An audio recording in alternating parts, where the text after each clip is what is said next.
Dan Campbell, Andy Reid, Jared Goff, Patrick Mahomes, Lions, Chiefs, Sunday Night Football. We're going to break it all down for you on this preview edition of Believe in Lions, brought to you by FanDuel. Glover Quinn, 10-year vet, former all-pro safety for the Detroit Lions on the other end, with me, Trevor Thompson, as we get set to break this one down. And Glover, a huge matchup for the Lions, who have now won 4 straight, going into Arrowhead to take on the Chiefs, who are now 2-3 after that loss to the Jags on Monday Night Football. What are your first thoughts when you look at this matchup? I mean, we just got to continue to go and show that we own the Chiefs. I mean, the last time we went to Kansas City, the Lions fans showed up. We took over Arrowhead, and the team showed up, and we took over Arrowhead. I know we got, I think it was a 1-point win season opener last year or the year before, one of them. And I think, we got to go back and do the same thing. I mean, Kansas City has, for the last few years, been, tops in the AFC for sure, and tops in the league, winning Super Bowls and being in the Super Bowl every year. So it's always a test, and they understand that they are, I don't want to say everybody's Super Bowl, but they're I mean, everybody's going to beat the Kansas City Chiefs week in and week out, and so they know the Detroit Lions are coming into town. It's going to be a big game. They know it. We know it. They're going to be ready for it. They're going to feel like they have an opportunity to win this type of game because of who their quarterback is, Patrick Mahomes. And I don't think that they're going to come into the game feeling like they can shut the Lions down defensively. But with the injuries that we have in the secondary, they're probably saying, Patrick Mahomes, you're going to have to score 40 points. Offensively, you guys are going to score 40 points. We know the Lions are going to score 30. They've been scoring 30 every game for the last 4 weeks. So they're going to score 30. Mahomes, you got to go score 40. I think that's going to be their plan. Well, you talk about the Super Bowl favorites right now, and this, a lot of people think, could be a Super Bowl preview right now between the Chiefs and the Lions right now. But the Lions are +4. Let me look at this here one more time. Yeah, +840 rather, third best odds to win the Super Bowl, to get to the Super Bowl. And the Kansas City Chiefs are +1,000 in the FanDuel odds as we look at that right now. What do you think of those kind of odds going in? And I've got some other FanDuel odds I want to throw at you in just a second, too, for some competitors in this game. But as far as those teams are concerned and those odds to get to the Super Bowl, with the Lions being number 3 right now, what do you think? I mean, I think that's good. I mean, the Lions are playing well. The Lions are, we know the Lions are a good football team. And I don't think it's surprising. They got good football players. They've been doing it year in and year out. I think we understand that they're going to win games in the regular season. I think you just want to see, 2 years ago, we got to the NFC Championship. Last year, you had the exit early. And it hurt because you're the number 1 seed, right? So you felt like you had a good shot, good road to go to the Super Bowl. And it typically doesn't work out that way. We understand that. So this right here is kind of like the third time's a charm. And they are a good football team, and they've had that nucleus, that core group of guys there for a good little bit. So I like where they are right now with the 3 spot. And I think Kansas City, I think their history gives them a little bit in that column. You can never count Patrick Mahomes out. I remember, when I was younger, I won't say that much younger, but I guess I was younger. And Tiger Woods was in, the height of his career, right? Mm-hmm. He was one of those guys that I never counted out. He could go into Sunday and be down 7 strokes, and I was like, Tiger's going to find a way to win. Right? You're right. That's just the way I felt. Right. He's going to find a way to win. He's like LeBron James. I'm a LeBron James fan. So be it. I'm a Michael Jordan fan too. But it's like you can never count those guys out. I always feel like they're going to find a way to win. And I think Patrick Mahomes has that in the NFL. It doesn't matter who he's playing with. You never count that guy out. You always feel like Patty's going to have a chance. And so when it comes to the Super Bowl, right now they're 2-3. I think they're third actually in the AFC West. I think I saw something yesterday the NFL put out. They were like, it's never too early to have playoff seeding. And it's like I think the Chargers were winning that division. I think Denver would have been the wild card at this point. So the Kansas City Chiefs at this point are not even in the playoffs. But we're only 5 games in out of Right, 17 right, weeks. So you right. got to assume that over the next 12 weeks, Patrick Mahomes is going to find a way to win enough games to try to get into the playoffs. At least that's Yeah. what the odds are saying.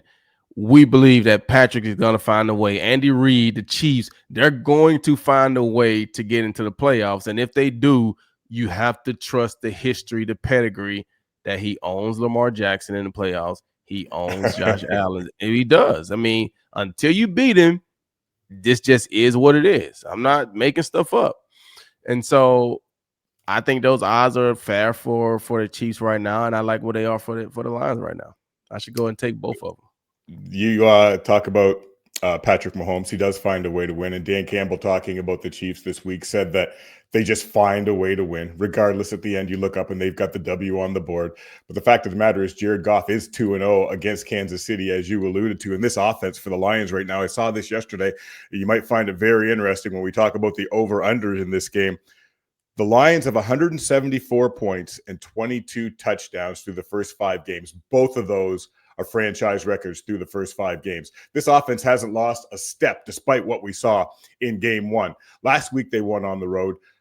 How tough will it be to carry those kind of numbers or those kind of trends as far as the offense goes into Arrowhead and get a win from the Chiefs, who, as you alluded to and Dan Campbell alluded to, just in the end find ways to win? I don't think it's going to be very difficult for them offensively. I think they're a mature team. I mean, the quarterback has been there for a while. The wide receivers have been there for a while. The core guys have been there. So them operating on the road, hand signaling, dummy cadence, silent counts, like that stuff is not going to bother any of those guys. The receivers are going to be in tune. The quarterback, the tight ends, the running backs, the O-line, like that's a veteran group. They got 2 rookies playing on the O-line. Mm-hmm. Mm-hmm. They got 2 rookies playing on the entire offense outside of Isaac Tesla, like 2 rookies. You know what I'm saying? Like, so from an offensive standpoint, I don't think playing at Arrowhead, doesn't matter what they play at. They're gonna be ready to go, and the only thing that's gonna stop them is them. Period. So I think they'll be able to go in the Arrowhead, and it's still early, so it's not like it's gonna be cold. It's probably gonna feel magnificent out there. Honestly, Mm-hmm. it's a beautiful Mm-hmm. fall day. What is it? Is it a 12:00 game, 1:00 No, game? it's Sunday night football, bro. It's Sunday night football. That's what I'm saying. Remember, you and I talked about this earlier in the year, their schedule, how it's all over the map every week. They've had a Monday, they've had a 4:30 start. Now they've got another Sunday night start. They're all over the map, but they're finding ways to win regardless of the game time. Yeah, Sunday night football, guy.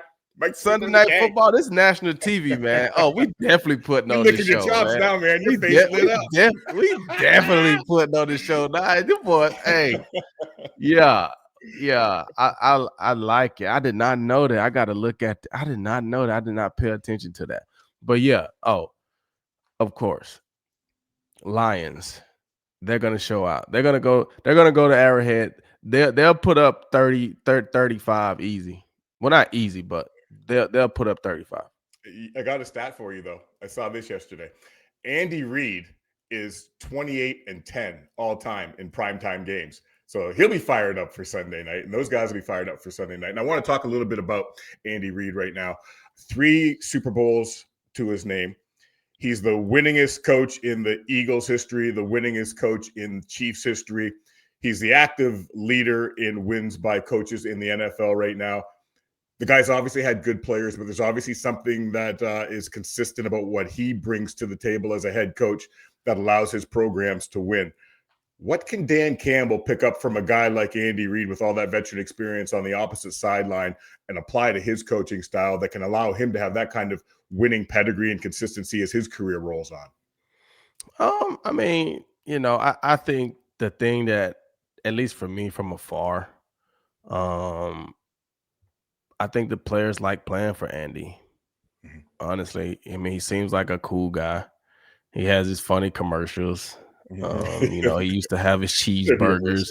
He have his cheeseburger at his press conference, and I just think he's a cool guy. I don't know him personally. I don't know him a lot. I would say as a coach, he's done great things, but I don't really study those guys that much. But I think when you can create a culture with your players and they respect you as a coach, they enjoy playing for you. Um, they obviously he's a smart guy. He's done it everywhere he's went. He's had great quarterbacks and they've played well. So he's doing something right. And Dan Campbell is doing a lot of things right as well. Dan Campbell had to find a way to get his team over that hump, get into the championship games, get into the Super Bowl. And so I don't know if that's situational. I don't know if that's, you know, culture. At this point, I think is really timing and execution and just the guys. So I think Dan is on a great path. I think Andy Reid has had a great career as well. And I'm pretty sure that Dan finds little things from Andy that he may can pick up and add. But Dan seems to be Dan, and he has his way of doing things. Mm-hmm. And I think that's kind of how it is from a coaching standpoint. I think that's how it is. But it's really all about building culture. It's about building trust in your players, and it's about getting the most out of your players. And at the end of the day, your loyalty is to your team. So, all these guys, I mean, it's everybody, and it's not a bad thing. So I'm not saying it's a bad thing, but Andy Reid and Dan Campbell could be the best of friends. They're not talking like that in the locker room, though. Right. They're not talking like that when they're talking to their team, right? Dan's not standing in front of the Lions and saying, "Hey, man, we're playing my friend Andy today, and guys, please, I don't want to, hurt his feelings Hey, or give me a taste of what is going to be said. you know what I'm saying." Like, Give me a taste of what goes on. Dan's like, "Hey guys, we're gonna go out there, we're gonna knock them in the mouth, we're gonna hit them in the teeth, we're gonna make them like it. We're going into their house, like." You know what I'm saying? We know who Andy is. We know we know they got good players, but we got good players too. Mm-hmm. Mm-hmm. It's not, and it's no disrespect to the other person.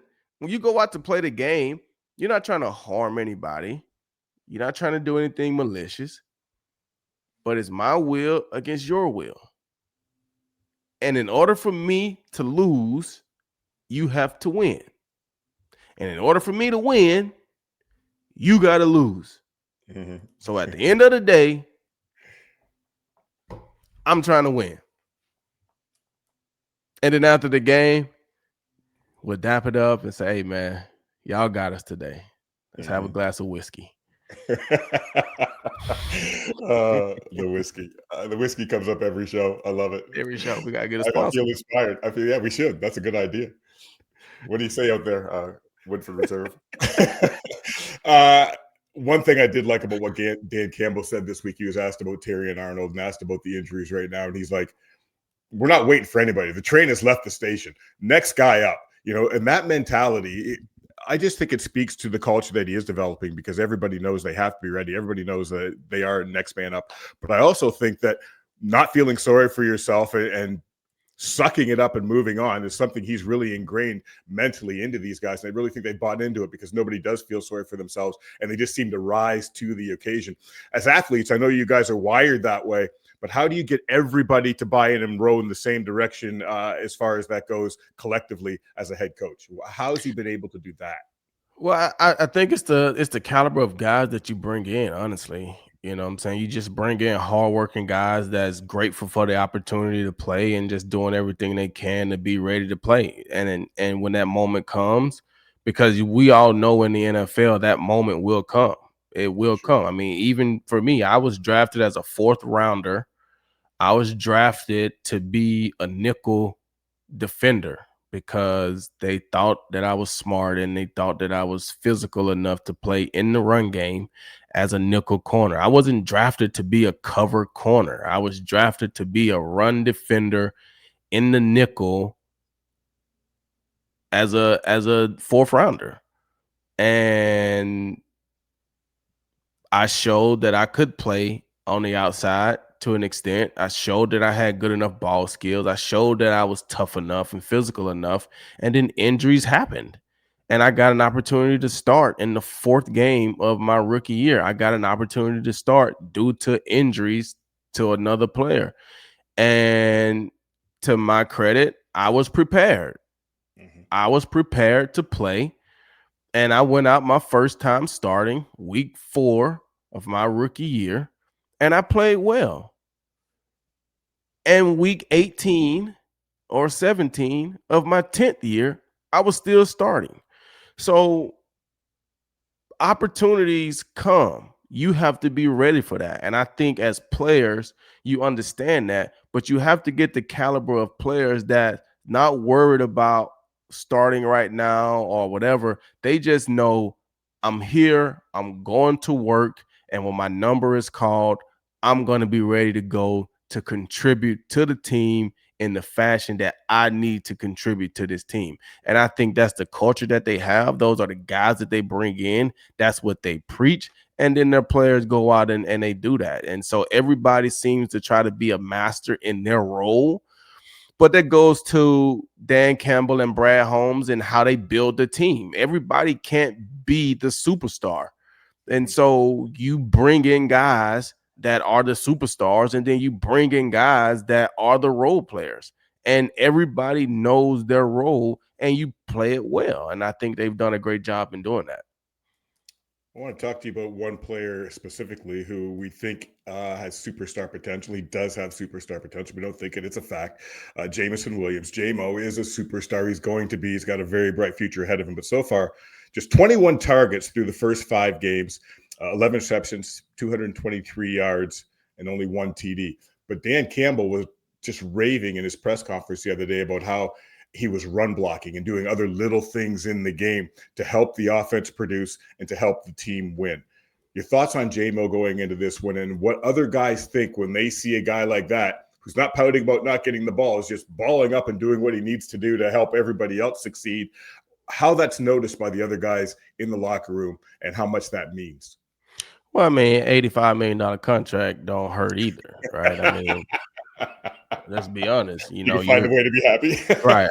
Hey, I go out and block for I love 85 the way million. you keep it real, bro. I love You know what that. I'm That's saying? Like, I'm just gonna be honest. I mean, I don't know him personally, but I would say if this was contract year for him and he didn't have a deal, he might be a little disgruntled because, yeah, pass blocking is great when you're trying to win and that's a part of the team. But when you're looking at a contract, they're looking at numbers for production. And, you know, if your team is not paying you, because your team understands those little things, your right. team understands what you bring to the table in the locker room, all that stuff. The other teams, they kind of looking at production. They're not paying you $85 million to come in and be a good run blocker. They're Mhm. not.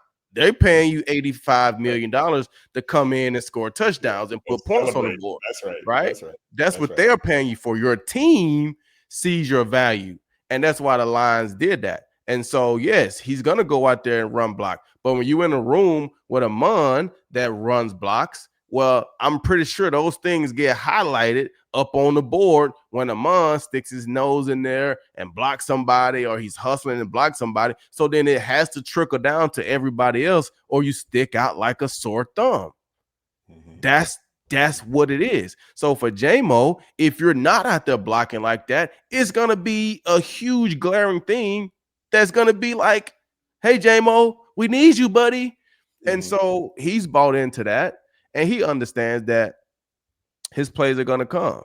And J-Mo can go from having low yardage average to having 3 weeks of 180 yards a game because he's a big play guy, Yeah. right? And so I think he's happy. He doesn't seem like the type to be disgruntled like that. He just seems like a young guy that just goes out and play football. And like I said, the Lions rewarded him. And yeah, I mean, 85 million make me feel good for this first year and next year. And then after that, now we got to start talking. Now I need to get a couple passes.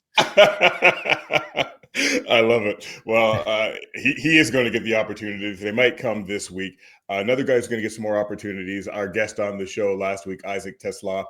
Dan said that he's going to have a bigger role in things with what he's been able to do and with the injuries that have been taking place right now.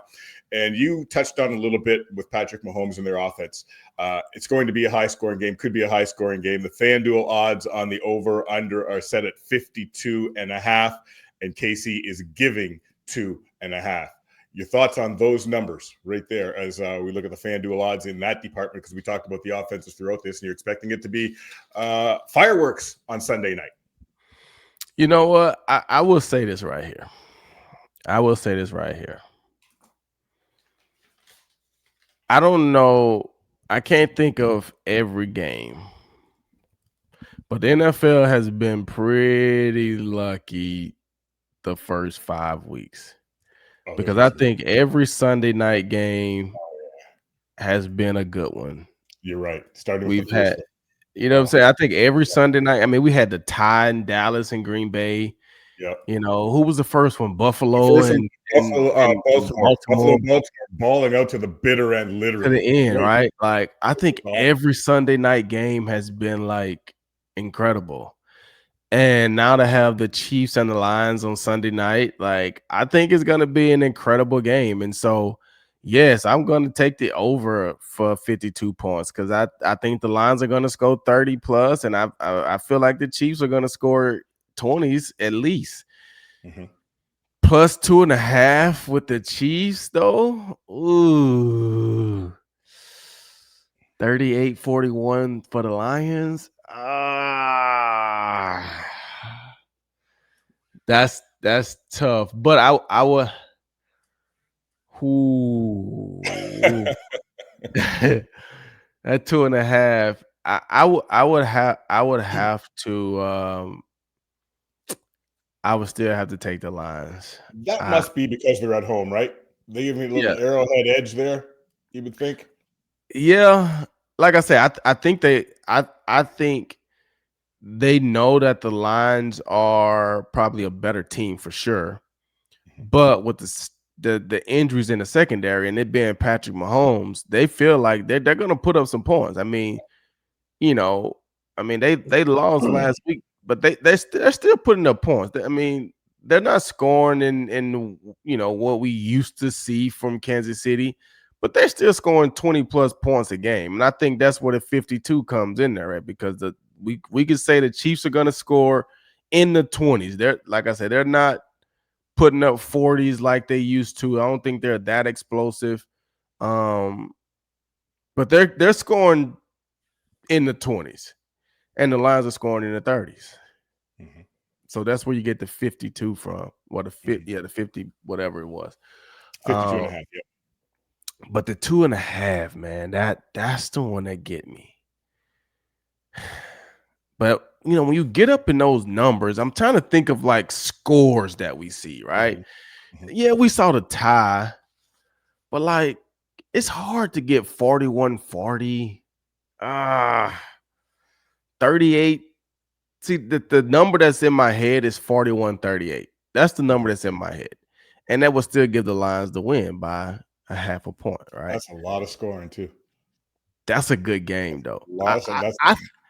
I think that that's a good game. 30. That's a lot of explosive plays. I mean, you could just see a lot of explosive plays in the game with that kind of number. But you also see some good defensive plays. Oh, somebody got pick six. You see something like that? Is that what you're saying? Like, and I think that's what makes games great. I think it's the combination of everything. Like, I get it. You know, back in the day, sometimes you wanted to see those 7-0 ball games, and it's just hard-nosed defense, right? Mm-hmm. And then nobody really wants to see sloppy defense where it's like 60 points in a game because they're not tackling or just blown coverages. Like, I don't think that's fun. But when you got offenses making good plays, they're not just checking the ball down, but they're throwing the ball down the field. They're throwing it and they're catching it. You got the defense making some plays. They're not just blowing coverages and it's contested passes, and sometimes the defense win and sometimes the offense win, and then you get a big third down stop or big fourth down stop, you get a big sack script, like you get those plays, and just over the course of the game it ends up 38-35. Like think about a boxing match, right? We've all seen those boxing matches where it takes them 6 rounds to feel each other out, right? They just kind of nobody really wants to, Yeah. and then out of a 12 Floyd round fight, Mayweather did that his entire career. He never stop mixed. it. We could talk We're about not that gonna if you have want the to. Mayweather slander. Oh, let's But please. If this but wasn't a football show. but you look at that match and it's like they boxed for 3 rounds, right? And then you see some of those fights where they come out the first round and they're going at it. Like they're going at it. Nobody gets knocked out. Both of them may get knocked down at a point, but they get back up and they're fighting for 12 rounds. And those are the good fights. Dude. And I think that's what it looks like in a football game. When you go into halftime and it's 21-17 because it's been fireworks from the get-go. You know that game's going to end up 38-34 because the second half is going to be the same thing, as opposed to you going into the halftime and it's 7-10 because we just been playing bad football. And it's like, all right, we got to have a better second half. And the second half may turn out to be great, but it's still like, this game right here, I would love for it to just be like from the very beginning, like the Baltimore game. I thought the Baltimore game was good. Yeah, that was a good Monday night football game. Great game. Great game. And everybody want to talk about Baltimore now. Like we were the one that bruised those guys up, man. But let me get off that. The undercard, I'm thinking the undercard in the Canelo Crawford fight that you were at, those guys were throwing bombs for 12 rounds. That was a good fight. As we get back to boxing, it was a really good fight. Really good fight of the night. You asked me in that undercard. But let's move on because we've only got a couple more minutes on the show here. And I do want to ask you about something you were just alluding to right there as far as Patrick Mahomes trying to take advantage of this banged up secondary. And no Terrion Arnold back there, DJ Reid gone, Trey Flowers. Dan Campbell said he loves what he's seen from him this so far. He's got size, he's aggressive, he sticks his nose in, and he's new to the program, but he really likes what he's seen so far. How do you expect Patrick Mahomes to try to exploit that weakness? Is it a weakness as far as that goes with the next man up scenario and new players coming in right there? What's your take on the injury situation with the Lions coming in this one with, again, Patrick Mahomes? Obviously, that veteran savvy will try to exploit any weakness he can. Well, yeah, I think, when you look at things in the secondary, this is how people are going to exploit you in the secondary, okay? Everybody pay attention to this, okay? So there's certain units that require individuality. There's certain units that require group efforts, and there's certain units that require both of those things. So when you look at the offensive line, they require group effort and they require individuality effort. When you look at defensive backs, we require group effort and individuality. And what that means is the fact that you have guys that haven't been there, newer guys, reserve guys, there's going to be times where Patrick Mahomes feel like he likes his one-on-one matchup with somebody. And then there's going to be other times where it's a scheme thing, where we're motioning to make them communicate. Because if we can get a guy that hasn't been here with a young guy and we create any kind of confusion, now we got guys running wide open. And that's not even a talent thing. That's just, we just schemed you guys. We put you guys in situations because we know you guys aren't used to working with each other. It's like with the O-line, when you got a new tackle and a new guard, they're not used to working with each other. So we're going to do a lot of twist stunts over here. We're going to do a lot of different things to see how do they pass that stuff off? How do they communicate their blocking schemes? And then there's going to be a time where we just think our rush in is better than your left tackle, right? So individually, we're just going to go beat that guy. And then other times, we're going to scheme. But as an O-line, you got to work together as a group. How do we help each other out? How do we communicate and get in the best protection for everybody? That's how it is in the secondary. There's times where you just got to go and win. But then there's other times, hey, as a group, this is the coverage that we're in. Let's communicate to make sure that everybody's on the same page. And so when you have new guys, you have young guys, and you don't have somebody that's been there and they understand it all, you get the motions, the formations, the different things to make you go from, hey, we had one coverage call, they motion the guy, it changes. People don't understand that. It changes. We were doing one thing, now it changed. Well, what happens? Well, he didn't get all the way across the ball. So did we go to the second coverage? He snapped it when he was in the middle. I thought we were going to cover 3. No, we were standing cover 2. And now a guy's running down the sideline because the corner is squatting in the flats and the safety is rolling to the middle and there's nobody in the deep third. That's what teams like Patrick Mahomes would do when they know you have unfamiliar guys on the edges and young guys. So let's just watch for stuff like that. How they're going to be able to communicate, especially in Arrowhead. It's going to be easier for us defensively because it should be quiet when Patrick Mahomes is out there. But those are things that scare me when you have young guys in the secondary and guys that haven't been there as long. Mm-hmm. I know well, dude, better. I'm sorry. Yeah, no, it's a great answer, though. Great answer. Great answer. Love the way you broke that down. But I'll tell you what, dude better have his head on a swivel because Aiden Hutchinson is coming.